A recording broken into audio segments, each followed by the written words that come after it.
নমস্কার, আমি অদিতি। শুরু করছি উত্তরের সংবাদ। বিস্তারিত সংবাদে যাব, কিন্তু তার আগে চোখ রাখবো আজকের বিশেষ বিশেষ সংবাদে।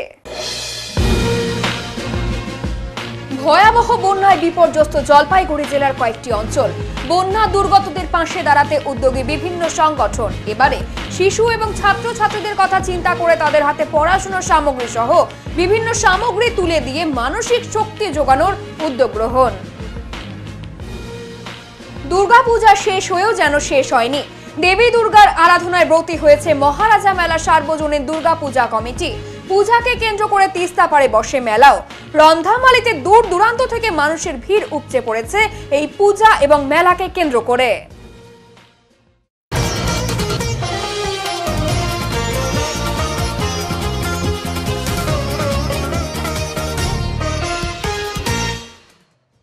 আবার পাহাড়ে ধস। বৃহস্পতিবার রাতে ধস নামে পশ্চিমবঙ্গ সিকিম লাইফলাইন 10 নম্বর জাতীয় সড়কে। আর এই ধসের কারণে বিস্তীর্ণ রাস্তা ভেঙে পড়ে যায়, যার ফলে বৃহস্পতিবার রাত থেকেই 10 নম্বর জাতীয় সড়ক বন্ধ হয়ে যায়। 29 মাইলের কাছে এই ধস নামে। 29 মাইল থেকে গেল খোলা পথে এই ধস নেমেছে। আজ সকালে ধস সরানোর কাজ শুরু হয়, কিন্তু সড়কের বিস্তীর্ণ অংশ পুরোপুরি ধসে যাওয়ায় 10 নম্বর জাতীয় সড়কে দ্বিমুখী যানবাহন চলাচল পুরোপুরি বন্ধ রয়েছে। অন্য রুটে ঘোরপথে যাতায়াত চলছে সিকিম এবং বাংলার মধ্যে। এর ফলে 4 ঘন্টা সময় বেশি লাগছে সিকিম পশ্চিমবঙ্গের মধ্যে যোগাযোগের ক্ষেত্রে। গতকাল রাত 8টা নাগাদ এই ধস নামে। জাতীয় সড়কে বিশাল বড় বড় গর্ত তৈরি হয়েছে। ধসে যায় জাতীয় সড়কের বিস্তীর্ণ অংশ। পুলিশ প্রশাসনের তরফে ধস কবলিত ওই পথে ব্যারিকেড লাগিয়ে ব্যারিকেড দিয়ে দেওয়া হয়। জাতীয় সড়ক কর্তৃপক্ষ সূত্রে জানা গিয়েছে, পাহাড় কেটে পথ অন্তত 6 ফুট প্রশস্ত করতে হবে। আজ বিকেলের আগে 10 নম্বর জাতীয় সড়কে দ্বিমুখী যানবাহন চলাচল স্বাভাবিক হবে না বলেই মনে করা হচ্ছে। ইতিমধ্যে জাতীয় সড়ক কর্তৃপক্ষ ময়দানে সিকিমে এবং পশ্চিমবঙ্গের প্রচুর গাড়ি অপেক্ষারত কখন এই সড়ক খুলবে সেই ঘোষণার। অতি দ্রুত এবং জরুরি ভিত্তিতে যাদের যাতায়াত প্রয়োজন তারা ঘুরপথ দিয়ে সিকিম থেকে পশ্চিমবঙ্গ এবং পশ্চিমবঙ্গ থেকে সিকিম গরুবাথান রোড ব্যবহার করে যাতায়াত করছেন। বর্তমানে 29 মাইলের ক্ষতিগ্রস্ত ওই সড়কে কেবলমাত্র ছোট হালকা যানবাহন জরুরি ভিত্তিতে যাতায়াত করতে দিচ্ছে কালিম্পং জেলা প্রশাসন। কোন রকম ভারী যানবাহন আপাতত এই পথে চলবে না বলেই জানানো হয়েছে প্রশাসনের তরফ থেকে। বন্যার ভয়াবহতায় নিশ্চিহ্ন ঘরবাড়ি, ভেসে গিয়েছে পড়ুয়াদের বই খাতা। আর তাই শিক্ষা দপ্তরের তরফ থেকে শিক্ষার্থীদের হাতে নতুন বই খাতা কলম তুলে দেওয়া হলো। নতুন বই পেয়ে ত্রাণ শিবিরে পড়তে দেখা গেল পড়ুয়াদের। বন্যায় বিপর্যস্ত জলপাইগুড়ি জেলার একাধিক এলাকা। ঘরবাড়ি ভেসে যাওয়ার পাশাপাশি শিক্ষার্থীরাও দিশেহারা, কেননা তাদের বই খাতা কলম বন্যায় ভেসে গিয়েছে, নয়তো জলে নষ্ট হয়ে গিয়েছে। পঠন পাঠন চালানোর মতো বইপত্র তাদের নেই, তাই তাদের পাশে রয়েছে জেলা শিক্ষা দপ্তর। ধূপগুড়ি ব্লকের গধেয়ারকুটি গ্রাম পঞ্চায়েতের বিভিন্ন এলাকায় শিক্ষার্থীদের হাতে বই খাতা কলম তুলে দেওয়া হয় শিক্ষা দপ্তরের পক্ষ থেকে। শিক্ষা দপ্তর সূত্রে জানা গেছে, বন্যায় ক্ষতিগ্রস্ত প্রথম শ্রেণী থেকে 10ম শ্রেণী পর্যন্ত সমস্ত শিক্ষার্থীদের হাতে বই খাতা কলম তুলে দেওয়া হচ্ছে। ইতিমধ্যেই সেই কাজ শুরু হয়েছে, তবে প্রথম অবস্থায় অল্প কিছু বই তুলে দেওয়া হলেও ধীরে ধীরে সবাইকেই বই দেওয়া হবে। এদিন শিক্ষার্থীদের হাতে বই খাতা কলম তুলে দেওয়ার জন্য গধেয়ারকুটি বন্যা বিধ্বস্ত এলাকায় আসেন ধূপগুড়ি 3 নম্বর অবর বিদ্যালয় পরিদর্শক সুদীপ বিশ্বাস। এদিকে নতুন করে বই খাতা কলম পেয়ে কিছুটা স্বস্তিতে পড়ুয়ারা। নতুন বই হাতে নিয়ে ত্রাণ শিবিরে পড়াশোনায় ব্যস্ত তারা। যদিও বই খাতা কোথায় রাখবেন বা কিভাবে এই পরিস্থিতিতে পড়াশোনায় মনোযোগী হবেন সেই নিয়েই চিন্তিত তারা। খুব খারাপ। তোমাদের আজকে কি এখানে বই দেওয়া হলো? বইগুলোর অবস্থা কি? নদীতে ভেসে গেছে সব? কোন ক্লাসে পড়ো? আচ্ছা, কি কি বই দিল? বাদ বাকি বইগুলো কবে দিবে বললো? স্কুলে যোগাযোগ করতে বলেছে? বাড়ি কোথায়? কি হয়েছিল? বন্যাতে আমাদের বই খাতা সব ভেসে চলে গেছে। আর বাড়িতে গেছিল দেখতে? হ্যাঁ। কি অবস্থা এখন? খুব খারাপ, কিছু নাই। আজকে কি দেওয়া হলো তোমাদের? আজকে বই খাতা কলম দিলো, বই দিছে। কোন ক্লাসে পড়ো? ক্লাস 9। এগুলো সবাইকে দেওয়া হচ্ছে? হ্যাঁ। এই যে এখন কি পড়াশোনা কিভাবে করবে? এখন বাড়ির যা অবস্থা, কোথায় পড়বে? এখন তোমরা আছো কোথায়? এই স্কুলেই আছি। পড়াশোনার তো ক্ষতি হয়ে গেল। এই যে বইগুলো দিয়ে কি এখন নতুন করে পড়বে? হ্যাঁ পড়বো তো, কেন পড়বো না? এগুলো তো পড়তেই হবে, তাছাড়া আমরা পরীক্ষা কি করে দেবো? তোমার নাম? দীপাঞ্জনা কর্মকার, কোন স্কুলের স্টুডেন্ট? মল্লিকপাড়া বিদ্যানিকেতন, কোন ক্লাস? ক্লাস 9। এলাকায় বাড়ি আপনার? এখানে পড়ি। বাড়ির কি অবস্থা? বাড়ির অবস্থা কি, যে বন্যা আসলো সব নিয়ে গেছে গুছিয়ে। কি ক্ষতি হয়েছে? ক্ষতি তো অনেক কিছু, ধান চাল ঘরে অনেক কিছু জিনিস ক্ষতি হয়েছে। আপনার ছেলে কোন ক্লাসে পড়ে? সেটা ক্লাস 1। আজকে কি বই দেওয়া হলো? আজকে বই দেওয়া হলো এখানে। কি অবস্থা ওদের বইপত্র সব? বইপত্র আমার কি, এই যে ব্যাগ ট্যাগ যত কিছু ছিল সব গুছিয়ে নিয়ে গেছে। এই যে এখন নতুন করে বই দিল, এখন কি পড়বে ওরা এখানে? আপনার নাম?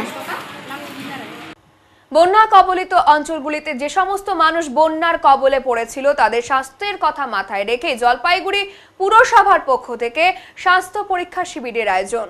আর এই বিষয়টিকে সামনে রেখে আজ পৌরসভা 3 নম্বর ওয়ার্ডের বিভিন্ন এলাকায় যারা বন্যা কবলিত মানুষ ছিল তাদের সুস্বাস্থ্যের জন্য একটি চিকিৎসা শিবিরের আয়োজন করেছিল। এই চিকিৎসা শিবিরটিতে অসংখ্য মানুষ এসে তাদের স্বাস্থ্য পরীক্ষা করে যান। উপস্থিত হয়েছিলেন পৌরসভার আধিকারিক সহ এলাকার কাউন্সিলর।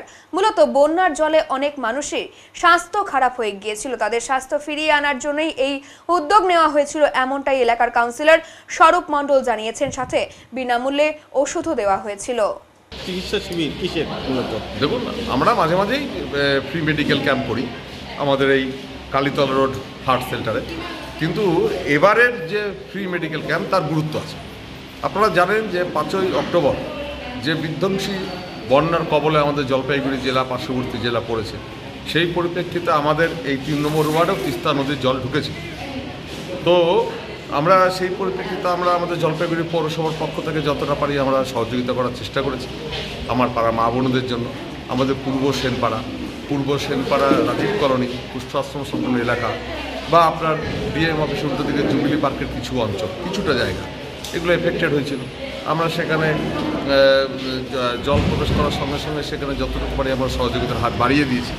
আজকে এই অঞ্চলগুলোর মানে এই যে বন্যা দুর্গত এলাকার 3 নম্বর ওয়ার্ডের মধ্যে যেটা পড়ে সেখানকার মানুষদের জন্য আমরা এই স্পেশাল ফ্রি মেডিকেল ক্যাম্প করছি। এখানে বিনামূল্যে মেডিসিন দেওয়া হচ্ছে, ওষুধপত্র দেওয়া হচ্ছে, ডাক্তারবাবুরা আছেন এবং আমাদের পৌর আধিকারিকরা আছেন, পাড়ার মা বোনেরা আছেন, তাদের মধ্যে দিয়ে আমরা এই ফ্রি মেডিকেল ক্যাম্পের আয়োজন করছি। দেখুন, বন্যার জল প্রবেশের পরে অনেকেরই শরীর খারাপ হয়, কারো জ্বর জ্বালা হয়, সেই সব পরিপ্রেক্ষিতে কিন্তু আপনার এই ওষুধপত্র ডাক্তারবাবু এর খুব দরকার পড়ে। তার জন্য আজকের এই ফ্রি মেডিকেল ক্যাম্পের আয়োজন জলপাইগুড়ি 3 নম্বর ওয়ার্ড। বন্যা দুর্গতদের পাশে জলপাইগুড়ি জেলা তৃণমূল কংগ্রেসের গ্রামীণ চিকিৎসক সংগঠন।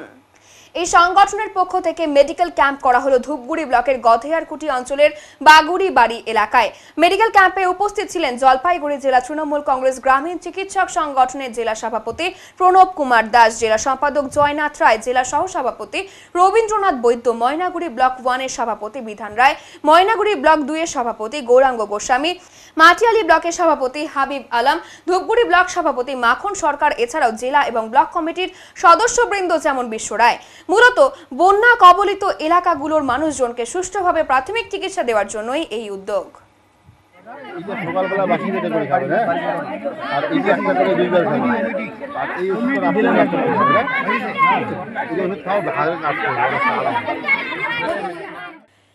শিলিগুড়ির মেয়র গৌতম দেব আজ জলপাইগুড়ির নাগরাকাটার বামনডাঙ্গায় পৌঁছে সেখানে বন্যা দুর্গত পরিবারগুলির পাশে দাঁড়িয়ে তাদের সকল রকম সাহায্যের আশ্বাস দিয়েছেন। মুখ্যমন্ত্রীর নির্দেশে সরকারি উদ্যোগে প্রায় 5000 ক্ষতিগ্রস্ত পরিবারকে ত্রাণ সামগ্রী বিতরণ করা হয়েছে। এদিন একটি পরিবারকে জামাকাপড়, বাসনপত্র, চাল ডাল সহ বিভিন্ন জিনিস দেওয়া হয়। বৃহস্পতিবার বিকেলে ক্ষতিগ্রস্ত এলাকায় পৌঁছে গৌতম দেব ক্ষতিগ্রস্ত এলাকা পরিদর্শন করেন এবং তাদের জানান যে সরকার শীঘ্রই সেখানে স্বাভাবিক জীবনযাত্রা ফিরিয়ে আনবে।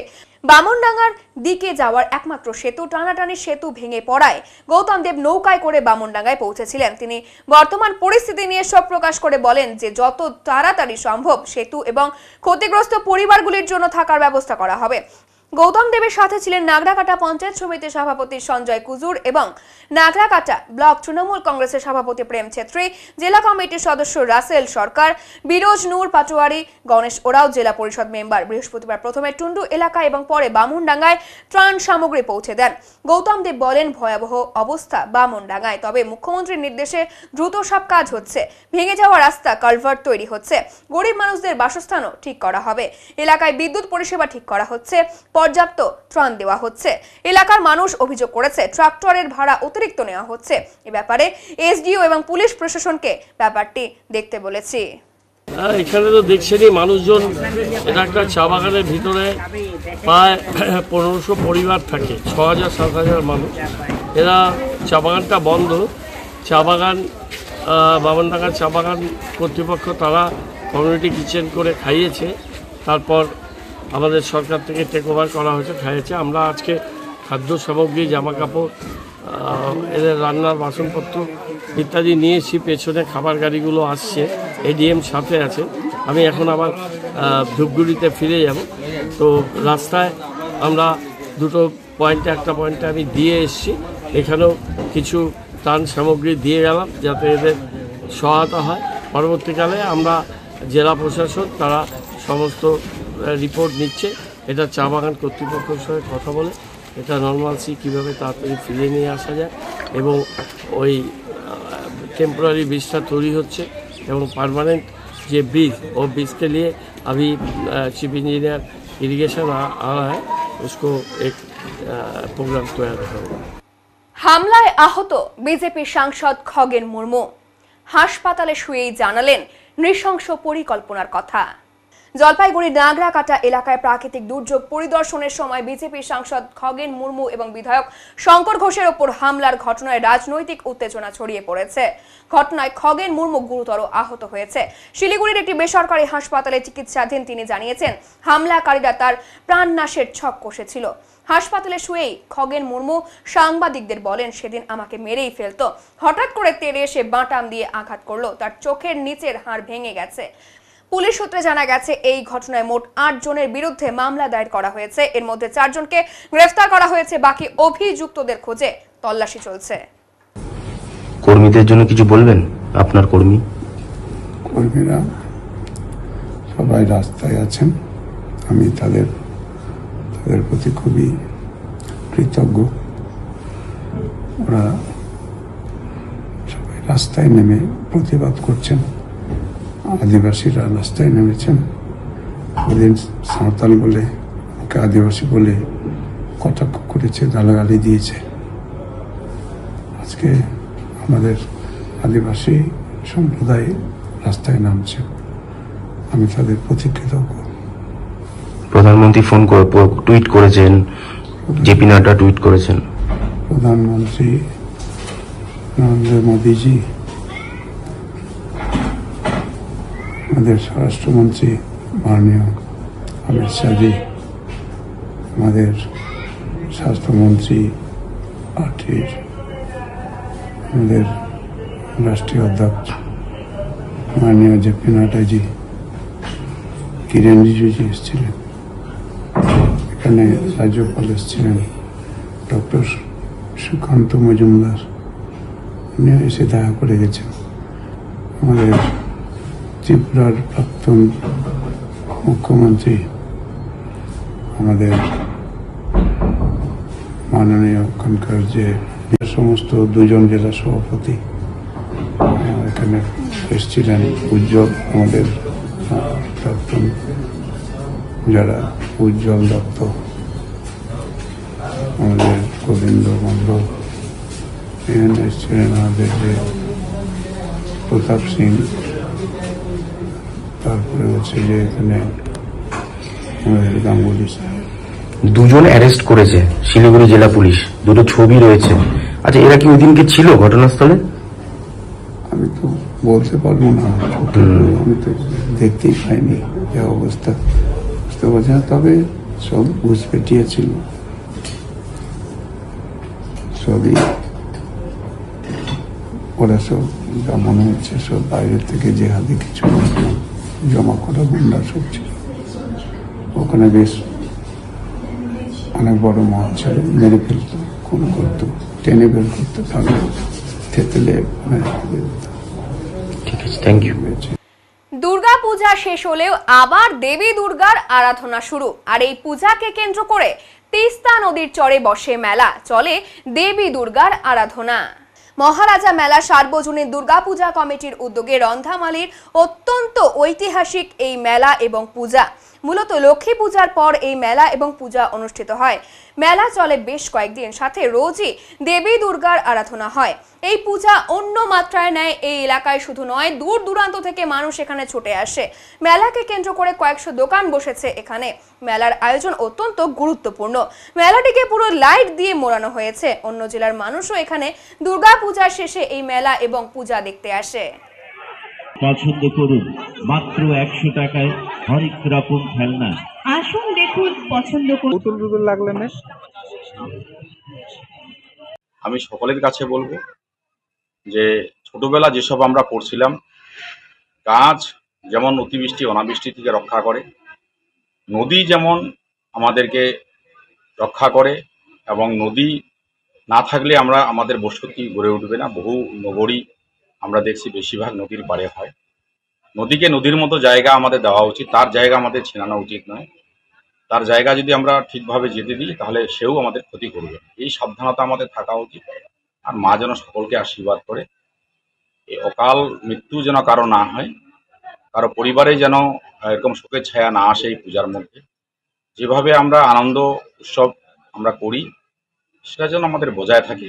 আগামী দিন আমরা যেমন নিজেরা সতর্ক হব, মার কাছে প্রার্থনা করবো, মাও যেন আমাদের আশীর্বাদ।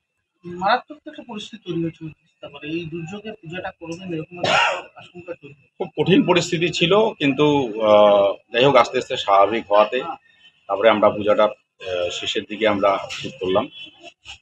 তো সেই অনুপাতে মানুষের মধ্যে একটা আতঙ্কের পরিবেশ এখনো আছে।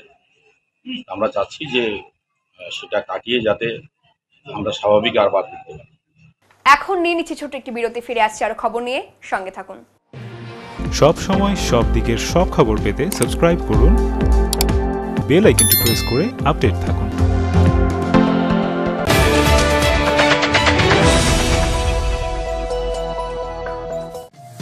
শহরের থানা মোড়ে দীর্ঘ 15 বছর ধরে নয়ন অপটিক্যাল জলপাইগুড়িবাসীকে দুজন বিশিষ্ট চিকিৎসকদের দ্বারা চোখের চিকিৎসা পরিষেবা দিয়ে চলেছে প্রতিনিয়ত। এখানে উন্নত মানের কম্পিউটার দ্বারা চক্ষু পরীক্ষা করে চোখের বিভিন্ন সমস্যা নির্ণয়, চোখের পাওয়ার মাপা, চোখের প্রেসার মাপা হয়। এছাড়াও এখানে রয়েছে ন্যায্য মূল্যে নিত্য নতুন ডিজাইনের চশমার ফ্রেম, গ্লাস এবং সানগ্লাস। তাই বাচ্চা থেকে বয়স্করা চোখের যে কোনো সমস্যা অথবা চশমার প্রয়োজন আজই চলে আসুন নয়ন অপটিক্যাল থানা মোড়, জলপাইগুড়ি। Phone number 9932208885।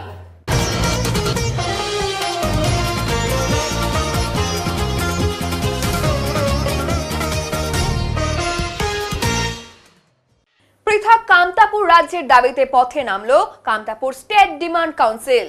ভারতের সংবিধানের অধীনে একটি পূর্ণাঙ্গ কামতাপুর বা গ্রেটার কোচবিহার রাজ্য গঠনের দাবির পাশাপাশি কোচ রাজবংশী সম্প্রদায়কে তপশিলি উপজাতি মর্যাদা প্রদান, কামতাপুরী ভাষাকে সংবিধানের 8ম তপশিলি অন্তর্ভুক্তি এবং কামতাপুর লিবারেশন অর্গানাইজেশনের সদস্যদের সাধারণ ক্ষমতা প্রদানের দাবিতে শুক্রবার রাজগঞ্জ বিডিও অফিসে ডেপুটেশন দেয় সংগঠনের সদস্যরা। এদিন সংগঠনের শতাধিক সদস্য মিছিল করে রাজগঞ্জ বাজার পরিক্রমা করে বিডিও অফিসে পৌঁছান। সেখানে তারা নিজেদের দাবি সম্বলিত স্মারকলিপি বিডিওর হাতে তুলে দেন। সংগঠনের পক্ষ থেকে কেন্দ্রীয় কমিটির সদস্য মোহাম্মদ আশিবুল বলেন, আমাদের দাবি সংবিধান সম্মত এবং গণতান্ত্রিক। বহু বছর ধরে আমরা অবহেলিত। এবার কেন্দ্র এবং রাজ্য সরকারকে আমাদের দাবির প্রতি গুরুত্ব দিতে হবে। এই ডেপুটেশন ঘিরে রাজগঞ্জ বিডিও অফিসের আগে থেকে পুলিশি ব্যবস্থা ছিল। সমাধান করিয়া কেএলওর চিফ জীবন সিংহের শান্তি চুক্তি আলোচনা করিয়া মূল স্রোতে ফিরে আসিয়া এঠিকার মানুষের যে দুঃখ সুখ দুঃখে পিছনে দ্বারা জীবন সিং এই বার্তা দিবার জন্য আজিকার হামা এঠিকার এই বিডিও অফিসে সামরাত হামা ধর্ণা দিবার। কি কি দাবি রয়েছে আপনাদের, কয় দফা দাবি রয়েছে? মানে একটা আমার প্রথম দফা হলো কামতাপুর রাজ্য ভাষা 8ম তহবিলে বিল পাস করা হবে। লগত এঠিকার কোচ রাজবংশী মানুষের রেজিস্ট্রিকরণ খাবে, যারা দীর্ঘদিন মানে কেসের বোঝা টানাছে, কেসগুলা মানে উড্র করে নেওয়া হবে। তাছাড়া এঠিকার যারা কামতাপুর আন্দোলন করিয়া যে মানুষের ঘর বাড়ি ভাঙে ক্ষতিগ্রস্ত হয়েছে, যে ক্ষতিপূরণ কেন্দ্র সরকার দেওয়া হবে। এই নিয়ে আমরা 5 দফার দাবি দাঁড়িয়ে ডেমোশন দিতে পারছি। আপনার নাম আর পরিচয়? আমার নাম মোহাম্মদ হাসিবুল, মুহিনুর কেন্দ্র কমিটির কামতাপুর স্টেট ডিপার্টমেন্ট কাউন্সিলের একজন মেম্বার।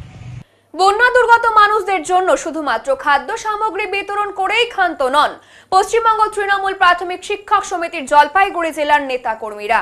এবারে তারা বন্যা দুর্গত ছাত্র ছাত্রীদের জন্য মানসিক শক্তি যোগাতে উদ্যোগ গ্রহণ করলেন তারা। শুক্রবার নাগরাকাটা ব্লকের প্রত্যন্ত এলাকা টুন্ডু এবং বামনডাঙ্গা মডেল ভিলেজে পৌঁছে যান সংগঠনের জলপাইগুড়ি জেলা এবং নাগরাকাটা এবং মেটেলি ব্লকের নেতা কর্মীরা। সাথে ছিলেন সংগঠনের রাজ্য নেতৃত্ব পলাশ সাধুকা সহ অন্যান্যরা। প্রাকৃতিক বিপর্যয়ের কারণে নাগরাকাটা ব্লকের এই দুটি এলাকাতে ক্ষয়ক্ষতির পরিমাণ সবচেয়ে বেশি। সংগঠনের জলপাইগুড়ি জেলার নেতা স্বপন বসাক বলেন, ভয়ঙ্কর এই প্রাকৃতিক বিপর্যয় এবং ধ্বংসলীলার বিরূপ প্রভাব শিশু মনে পড়বে, এটাই স্বাভাবিক। তাই কোমলমতি শিশুদের এই মনস্তাত্ত্বিক বিষয়টির কথা ভেবে তাদের স্বাভাবিক ছন্দে ফেরাতে বেশ কিছু শিক্ষণ সামগ্রী, খাতা, কলম, রং পেন্সিল এবং দুধের প্যাকেট এবং ক্যাডবেরি চকলেট তাদের হাতে তুলে দিয়ে উৎসাহ প্রদান এবং প্রাকৃতিক বিপর্যয়ের ধ্বংসলীলার হৃদয় বিদারক দৃশ্যপট থেকে তাদের মনকে ঘুরিয়ে দেওয়ার জন্য বিভিন্ন গল্প, গুজব এবং উৎসাহমূলক আলোচনা করা হয়। তার পাশাপাশি এই দুই এলাকার 2 শতাধিক পরিবারের হাতে শুকনো খাবার, পানীয় জল, মোমবাতি, দেশলাই প্রভৃতি সামগ্রী তুলে দেওয়া হয়। এদিন উপস্থিত ছিলেন স্থানীয় বিদ্যালয়ের শিক্ষক লক্ষ্মী সাউ, শিক্ষক নেতা তথা কাউন্সিলর গোবিন্দ পাল, অশোক বিশ্বকর্মা, সচিন দার্নাল, ধীরাজ সিং, অনিরুদ্ধ রায়, সিদ্ধার্থ দত্ত, মান্নুষ চক্রবর্তী, রাজেশ শেখ, দীপাঞ্জন দত্ত প্রমুখ।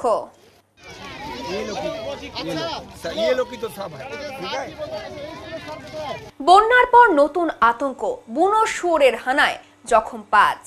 এমনিতেই বন্যার দাপটে বিপর্যস্ত মানুষ, তার উপর নতুন দুঃস্বপ্ন বন্য প্রাণীর তাণ্ডব। শুক্রবার সকালে ধূপগুড়ি ব্লকের পূর্ব ডাউকিমারি এলাকায় বুনো শুয়োরের হানায় আহত হলেন 5 জন গ্রামবাসী। জানা গেছে একদল বুনো শুয়োর এদিন হঠাৎই গ্রামে ঢুকে স্থানীয়দের ওপর ঝাঁপিয়ে পড়ে। আহতদের মধ্যে মমতা রায়, জয়া রায়, সরবালা রায়, হিড়িম্ব রায় এবং কোড রায় নামে 5 জনের নাম জানা গিয়েছে। প্রাথমিক চিকিৎসার পর মমতা রায়কে বাড়ি পাঠানো হলেও বাকিদের গুরুতর আঘাতের কারণে জলপাইগুড়ি মেডিকেল কলেজ এবং হাসপাতালে ভর্তি করানো হয়েছে। স্থানীয় প্রশাসন এবং বন দপ্তর সূত্রে খবর, বন্যার জল নামলেও বন্য প্রাণীরা এখনো লোকালয়ে আশ্রয় খুঁজে বেড়াচ্ছে। তার জেরেই এদিন এই বন্য শুয়োরের তাণ্ডব বলে মনে করা হচ্ছে। আচ্ছা, সকালবেলা ঘটেছে ঘটনা? সকাল 6:30। কোন জায়গাটা? কুকুরটা। আপনার নাম? আচ্ছা, কোথায় বন শুয়োরের আক্রমণ হয়েছে?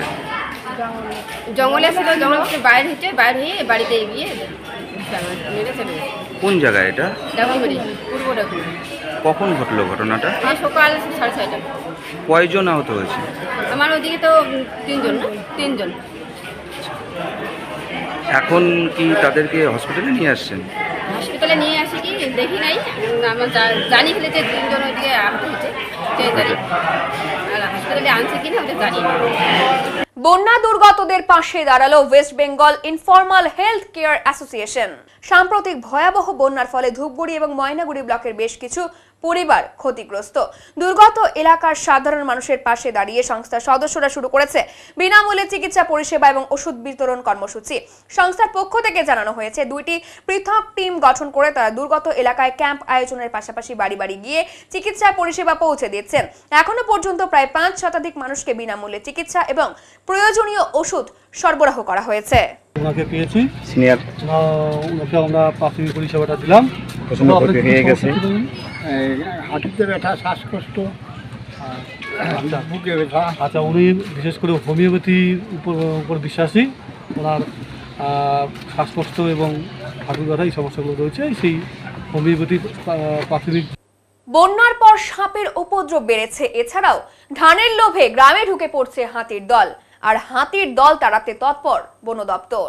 কয়েকদিন বৃষ্টির কারণে নদী নালা গর্তের বৃষ্টির জল ঢুকে গেছে, আর এতে সাপের উপদ্রব বেড়েছে ওদলাবাড়িতে। এরকমই ওদলাবাড়ির সুভাষপল্লী এলাকায় সত্যব্রত দাসের বাড়িতে একটি বিরাট গোখরো সাপ ঢুকে পড়ে। এদিন সত্যবাবু বাড়ির সিঁড়ির কাছে জিনিসপত্র পরিষ্কার করতেই ফোনা তুলে বসে বিষধর সাপটি। এরপর ওদলাবাড়ি পরিবেশপ্রেমী ন্যাসের সদস্যরা এসে সাবধানের সাথে সাপটিকে উদ্ধার করে বস্তাবন্দি করে, পরে সেটিকে জঙ্গলে ছেড়ে দেয়। অপরদিকে ধানের লোভে গ্রামে হাতি পাথর ছোড়ায় বন দপ্তরের তৎপরতায় সংঘর্ষ এড়ানো গেল। গত কয়েকদিন ধরে মাল ব্লকের টুরিবাড়ি এবং পাথর ছোড়া এলাকায় ধানের লোভে বরাবর হানা দিচ্ছে 30টি হাতির একটি দল। জানা গেছে এদিন হাতির দলটি পাথর ছোড়া চা বাগানের রাস্তা দিয়ে হেঁটে লেইতি নদীর দিকে রওনা দেয়। হাতির চলাচলের ফলে রাস্তার দুই পাশে গাড়ির দীর্ঘ লাইন পড়ে যায়। পরিস্থিতি মোকাবেলায় দ্রুত ঘটনাস্থলে পৌঁছায় তারঘেরা বন দপ্তরের অধীন MPP3 রেঞ্জের বনকর্মী সাইনুল হক এবং তার সহকর্মীরা দিনরাত টহলদারি চালিয়ে যাচ্ছে এলাকায়। এদিনও হাতির দলটিকে নিরাপদে জঙ্গলের দিকে ফেরত পাঠানোর ব্যবস্থা করেন তারা।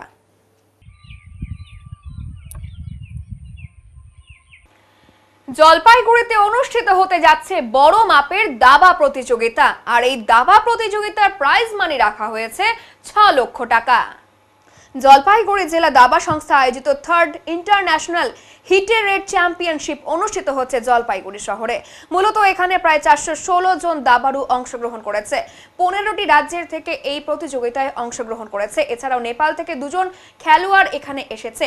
এই প্রতিযোগিতার মাধ্যমে উত্তরবঙ্গের খেলোয়াড়দের রেটিং বাড়ানোর সুযোগ রয়েছে। এই প্রতিযোগিতার মাধ্যমে 10 তারিখ থেকে শুরু হয়ে আগামী 15ই অক্টোবর পর্যন্ত চলবে এই প্রতিযোগিতাটি। কতজনের কি বিষয় একটু বলেন স্যার, আর কারা অর্গানাইজ? এই টুর্নামেন্টে জলপাইগুড়ি চেস একাডেমি অর্গানাইজ করছে। এটা 3rd গীতা একুশ memorial international federated open chess championship. এটা 3rd ইয়ার এবং এখানে প্লেয়ার হয়েছে প্রায় 416। এখানে 15টা স্টেট পার্টিসিপেট করেছে এবং সঙ্গে নেপালের 2 জন ক্যান্ডিডেটও এখানে আছে।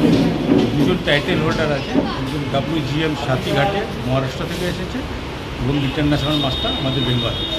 আচ্ছা, কদিন চলবে এই খেলা? এটা 10 থেকে 14 তারিখ পর্যন্ত মোট টুর্নামেন্টে 30 লিগ খেলা হবে। এখানে টোটাল প্রাইজ ফান্ড 6 লক্ষ টাকা। 6 লক্ষ। এবং এটা এখানে বিশেষ করে নর্থ বেঙ্গলে একটা বেশ নাম করা টুর্নামেন্ট এবং পাশাপাশি সমস্ত নেবারিং স্টেট থেকে খেলতে এসেছে। এখানে সমস্ত উদীয়মান খেলোয়াড়দের একটা রেটিং পাওয়ার জন্য এটা একটা ভালো প্ল্যাটফর্ম এবং যারা নর্থ বেঙ্গলের প্লেয়ার তাদের রেটিং বাড়ানোর এটা একটা ভালো প্ল্যাটফর্ম। তাদের এই উদ্যোগকে আমরা সাধুবাদ জানাই। আপনার নাম আর একটু পরিচয়টা? আমার নাম, আমি ইন্টারন্যাশনাল আর্বিটার অসিত বড় চৌধুরী এবং সারা বাংলা দাবা সংস্থার রাজ্য সম্পাদক। এখন নিয়ে নিচ্ছি ছোট্ট একটি বিরতি, ফিরে আসছি আরো খবর নিয়ে, সঙ্গে থাকুন। সব সময় সব দিকের সব খবর পেতে সাবস্ক্রাইব করুন, বেল আইকনটি প্রেস করে আপডেট থাকুন।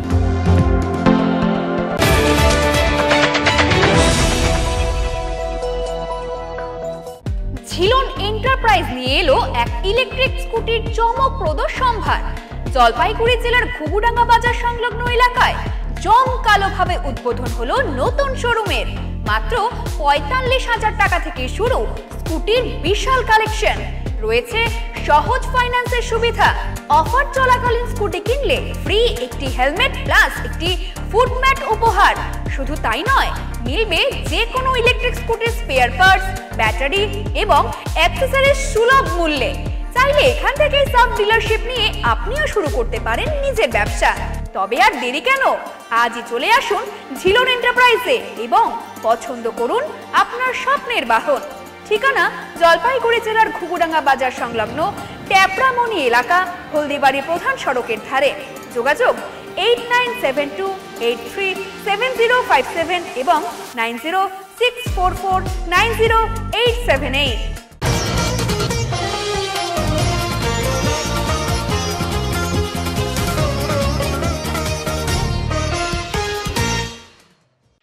আবারও বানভাসির কারণে ভেসে আসলো বিশাল আকৃতির একটি অজগর। এই ধরনের ঘটনায় ফের সাক্ষী থাকলো জলপাইগুড়ির বাসিন্দারা। বৃহস্পতিবার রাতে জলপাইগুড়ি শহর সংলগ্ন পাহাড়পুর এলাকায় তিস্তা নদীর আশেপাশের জায়গা থেকে উদ্ধার হলো একটি অজগর সাপ। পরিবেশ সংগঠনের সদস্য অঙ্কুর দাস খবর পেয়ে ছুটে যান। এরপর বিশাল আকৃতির অজগরটিকে উদ্ধার করে বন দপ্তরের হাতে তুলে দেওয়ার কথা তিনি জানিয়েছেন। অনুমান করা হচ্ছে কয়েকদিন আগে বড় ধরনের বন্যা কবলিত এলাকাগুলো থেকে এই বিশাল আকৃতির অজগর সাপটি ভেসে এসেছে। এখন আবহাওয়ার খবর।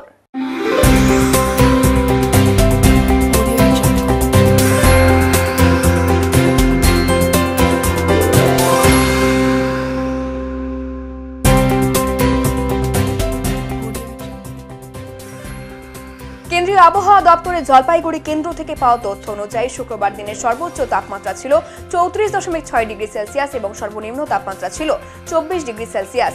গত 24 ঘন্টায় কোনো বৃষ্টিপাত হয়নি। শেষ করবার আগে আজকের বিশেষ সংবাদ আরো একবার। ভয়াবহ বন্যায় বিপর্যস্ত জলপাইগুড়ি জেলার কয়েকটি অঞ্চল। বন্যা দুর্গতদের পাশে দাঁড়াতে উদ্যোগী বিভিন্ন সংগঠন। এবারে শিশু এবং ছাত্রছাত্রীদের কথা চিন্তা করে তাদের হাতে পড়াশোনার সামগ্রী সহ বিভিন্ন সামগ্রী তুলে দিয়ে মানসিক শক্তি যোগানোর উদ্যোগ গ্রহণ। দুর্গাপূজা শেষ হয়েও যেন শেষ হয়নি। দেবী দুর্গার আরাধনায় ব্রতী হয়েছে মহারাজা মেলা সার্বজনীন দুর্গা পূজা কমিটি। পূজাকে কেন্দ্র করে তিস্তা পাড়ে বসে মেলাও। রন্ধামালিতে দূর দূরান্ত থেকে মানুষের ভিড় উপচে পড়েছে এই পূজা এবং মেলাকে কেন্দ্র করে। উত্তরের মন পরিবেশিত উত্তরের সংবাদ এখনকার মতো এ পর্যন্তই। নমস্কার।